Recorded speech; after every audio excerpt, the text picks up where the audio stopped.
Balade sur la plage, quelques photos souvenirs, l'image de carte postale semble banale, mais ces touristes américains ont choisi une destination peu commune, Mogadiscio en Somalie, un pays plus connu pour ses conflits que pour ses vacances.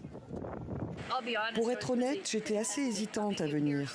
On entend tellement parler de ce pays et on reçoit des avis aux voyageurs qui disent « restez loin et nous ne vous protégerons pas s'il arrive quelque chose ». Et assurez-vous de rédiger un testament avant de partir. J'étais donc un peu nerveuse. En fait, je n'ai pas vraiment dit à ma famille où j'allais. Mais depuis notre arrivée, je me sens tout à fait à l'aise, en totale sécurité. Le couple n'en est pas à sa première destination atypique, ayant déjà visité entre autres l'Afghanistan, l'Iran et la Corée du Nord. Et pour ce séjour tout compris, Richard et Cheryl déboursent environ $500 par jour et par personne. Un forfait comprenant le visa, l'hébergement, la restauration et l'escorte armée qui ne les quitte jamais. Une condition quasi sine qua non pour les agences de voyage.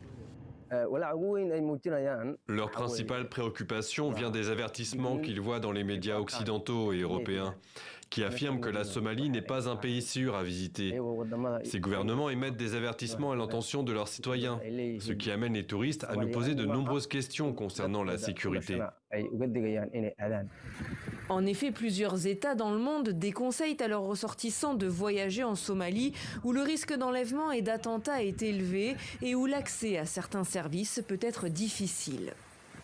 Le problème quand on vient en Somalie, c'est d'obtenir de l'argent dans le pays.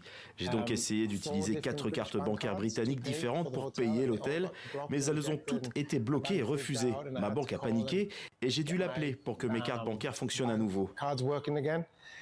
Il existe aussi des services comme MoneyGram et Western Union qui fonctionnent généralement pour d'autres destinations, mais ils n'acceptaient pas non plus la Somalie. Les autorités somaliennes affirment que la sécurité s'est améliorée dans la capitale grâce à davantage de caméras de surveillance et de policiers en civil. Selon le ministère du Tourisme, environ 10 000 étrangers se sont rendus en Somalie l'an dernier, venant principalement de Chine, des États-Unis et de Turquie. Partout où vous allez dans le monde, il y a du tourisme. Cela signifie qu'il y a de la stabilité et que ce sont eux qui rendent ce secteur possible. Car lorsque votre pays accueille des touristes, cela signifie que tout est en place.